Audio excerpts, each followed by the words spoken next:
నమస్తే ఆంధ్రప్రభ భక్తికి స్వాగతం. నేను మహాలక్ష్మి.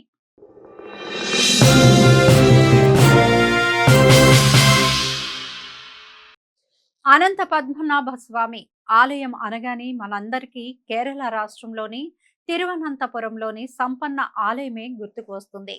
కానీ మన తెలుగు రాష్ట్రంలోనూ అంతటి చరిత్ర కలిగిన ప్రసిద్ధ అనంత పద్మనాభ స్వామి ఆలయం ఉంది.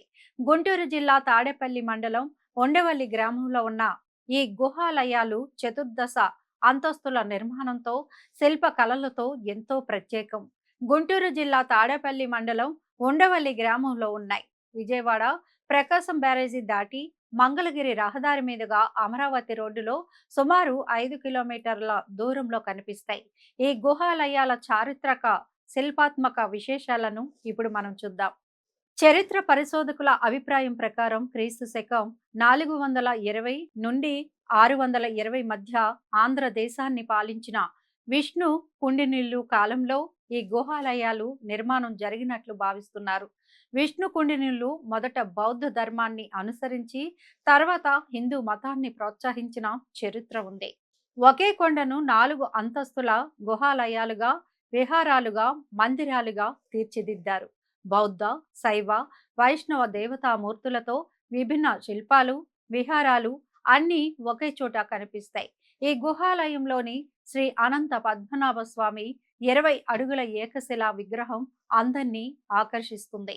మొదటి అంతస్తు గుప్తుల, చాణుక్యుల కాలపు శిల్ప నిర్మాణాలు కనిపిస్తాయి. బౌద్ధ సన్యాసుల విహారాలుగా ప్రారంభమయ్యాయని భావిస్తుంటారు.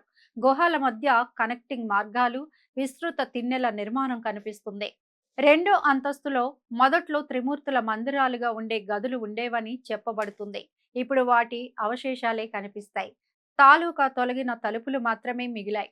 చీకటిలో అతి సన్నని శిల్పాలు కనిపిస్తాయి. మూడో అంతస్తులో ఈ అంతస్తు పూర్తిగా వైష్ణవ గుహాలయం.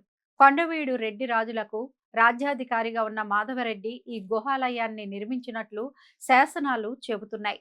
మహాగణపతి శిల్పం, గజచర్మం, ముడతలు సహజత్వాన్ని ప్రతిబింబిస్తాయి. ఉగ్ర నరసింహుడు 3 ప్రదేశాల్లో కనిపించే నరసింహుడి రూపం ఇందులో 2 కుడ్య చిత్రాలుగా ఉండటం విశేషం. ఆదివరాహ స్వామి లక్ష్మితో సహా అరుదుగా కనిపించే శిల్పం, వామనావతార ఘట్టం, హనుమంతు సందేశం ఘట్టం సమీప స్తంభాలపై చిత్రాలుగా దర్శనమిస్తాయి. నల్ల గ్రానైట్ ఏకశిలా విగ్రహం 20 అడుగుల పరిమాణంలో ఉంటుంది.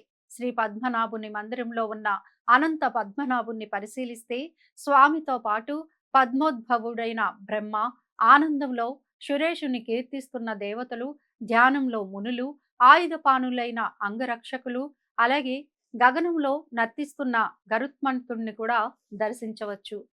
ప్రతిరోజు ఉదయం 7:30 నుండి 9 గంటల వరకు స్వామి దర్శనం ఉంటుంది. ప్రత్యేకంగా శనివారం రోజు దూర ప్రాంతాల నుంచి కూడా భక్తులు పెద్ద సంఖ్యలో వస్తారు.